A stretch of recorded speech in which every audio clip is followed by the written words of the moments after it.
kita akan berbincangkan, iaitu berkenaan dengan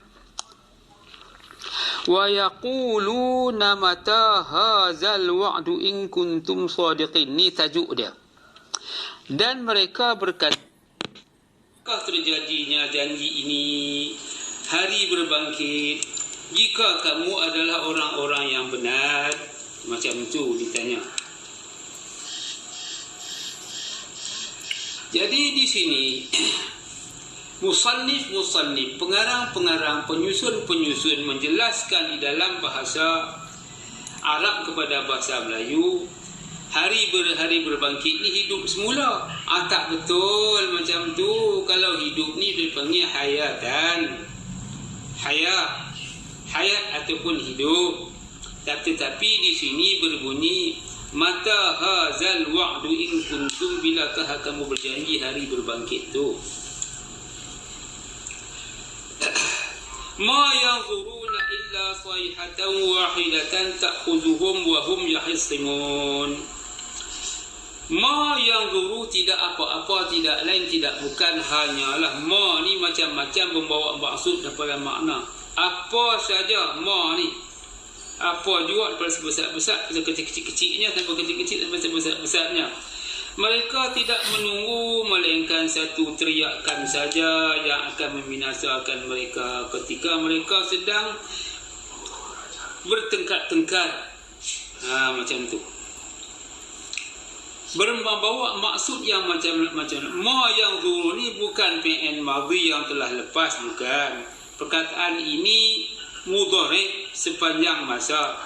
Kalau perkara itu telah lalu, tak kena mengena lah. Ditanyanya sekarang ni fi'il mudhari', ma tu fi'il ma. Dia soal ma tu soal tanya, ma istifham yang mengandungi mausul, soal jawab. Mausul ni mesti ada soal jawab.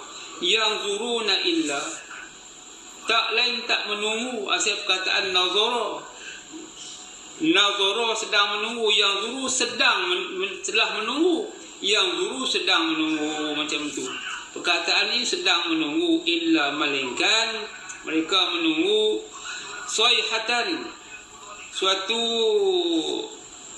teriakan, ta'khuzuhum wa hum yahsimun. Nak dipaham macam mana, nak mengambil pengertian yang macam mana teriakan ni. Tuan-tuan, kalau dulu-dulu di zaman Jepun digunakan tuang-tuang, selepas itu digunakan mic ataupun pembesar suara, selepas itu digunakan gendang, gong dan seruan-seruan supaya orang kampung tu dengar.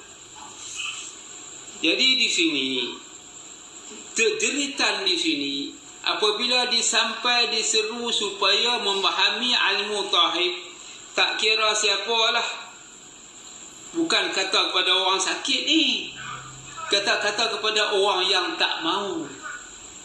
Di antara orang tak mau tu ada beberapa orang yang mau. Terdapat di kalangan orang yang tak mau tu ada orang yang mau, orang yang suka. Apabila diberitahu tentang undang-undang ilmu tauhid, kepahaman ilmu tauhid, barang sesiapa tidak memahami ilmu tauhid, barang sesiapa yang tak faham, tak reti, tak tahu nak mengesahkan Allah Ta'ala, maka berlakulah kepahaman yang salah. Berarti ilmu tauhid yang dipaham, yang diucapnya itu hanya di atas dasar sebutan huruf Arabiah saja, tetapi tidak faham dalam dasar yang sebenarnya. Oleh itu, apabila diunjuk, diaju kepada mereka itu pengertian-pengertian yang sebenarnya, diujuk, apabila diaju dan diunjuk kepada mereka, nak ulang balik ke? Apabila diaju dan diunjuk kepada mereka perkataan-perkataan yang sebenarnya, iaitu asyhadu an la ilaha illallah wa asyhadu anna Muhammadar Rasulullah. Asyhadu, aku nak saksi. Dimulai dengan huruf alif, kemudian alif itu ada nun alif, kemudian dibuangnya nun alif, kemudian sambung dengan yashhadu, ada huruf ya, dibuangnya huruf ya, tinggal syahadu. Sambungnya lebih afdal, lebih baik, lebih saraf, lebih mantap, lebih lagi dia punya nahu dan sarafnya lebih pada balaghahnya, maka jadilah asyhadu, aku nak saksi. Jadi isim ana di sini dengan isim mudhari' bila disambung kedua-duanya itu, maka jadilah ana dengan isim mudhari' tadi isim mudhari'iyah. Sepanjang masa berkekalan di jiwanya ada kepahaman-kepahaman al-mutahid, ataupun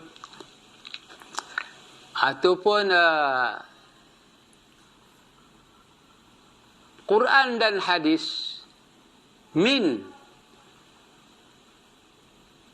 bisasaf our life.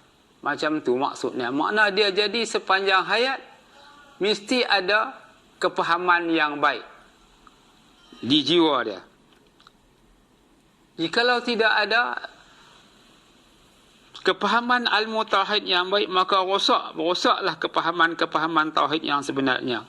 Apabila suruh belajar supaya memahami al-mutahid bagaikan suatu jeritan. Macam tu maksudnya tuan-tuan dan puan-puan. Apabila bukan dipaksa, hang buat macam ni tak kena, ini tak betul, menyakitkan hati mereka. Sesiapa saja yang mendengar, orang yang tak berapa suka ni, bagaikan satu jeritan. Mereka tak lain hanya menunggu keadaan ini berlaku sepanjang masa. Pertengkaran daripada zahiriah, pertengkaran tentang mencari nafkah penghidupan seharian pun bertengkar. Bekerja di mana, hendak awal bekerja, lambat bekerja, datang bekerja, kena marah. Pergi tak betul masa pun kena marah. Berlaku pertengkaran di antara tuan-tuan bekerja dengan syarikat tuan-tuan bekerja. Samalah juga dengan orang-orang yang ketika mana hidup seharian. Kegelisahan itu berlaku sepanjang hayat, yang mana orang-orang yang mengamali, yang mengambil kepahaman al-mutahid menjadi satu, kepada orang yang tak suka menjadi ganggu. Bagi orang yang suka tak jadi gangguan-gangguan. Bagi orang yang tak suka kepahaman al-mutahid, dia jadi gangguan. Bagi orang yang suka kepahaman mempelajari al-mutahid tak menjadi gangguan, tetapi menjadi satu perkara yang memberati untuk mempelajarinya. Tak khuzuhum wa hum yahsimun, tak lain tak bukan keadaan ketika itu dalam pertengkaran. Untuk mendapat al-mutahid pun dalam keadaan bertengkar. Ketika akhir-akhir hidup pun berlaku pertengkaran. Orang-orang, cuba tuan-tuan tengok orang-orang yang nak nazar, nak habis, ataupun berubah, ataupun berkelakuan nazar mati, ataupun mabuk mati. Ketikanya berlaku mabuk mati, garu di sana, garu di sini, lenguh di sana, lenguh di sini, kebas sana, kebas di sini, tak kena duduk sengit sana, sengit sini, berlaku pertengkaran itu. Bertengkar juga tu, bukan tak bertengkar. Bertengkar dengan lapang, bertengkar dengan dahaga, bertengkar dengan angin tak cukup. Angin apa? Angin nak bernapas, tarik napas tak cukup. Bertengkar juga. Di dalam pertengkaran ini tiba-tiba berlakulah akhir penghidupan, tiba-tiba matilah ia di dalam keadaan pertengkaran. Yang ini dimaksudkan wahum yakhisimun. Mereka mati di dalam keadaan pertengkaran. Maksudnya yang sebenar itu ketika mereka sedang bertengkar. Akan membinasakan mereka ni makna datang ketika itu membinasakan mereka saat-saat pengambilan jiwa ataupun nyawa ataupun ruh, ketika itu mereka sedang pertengkaran.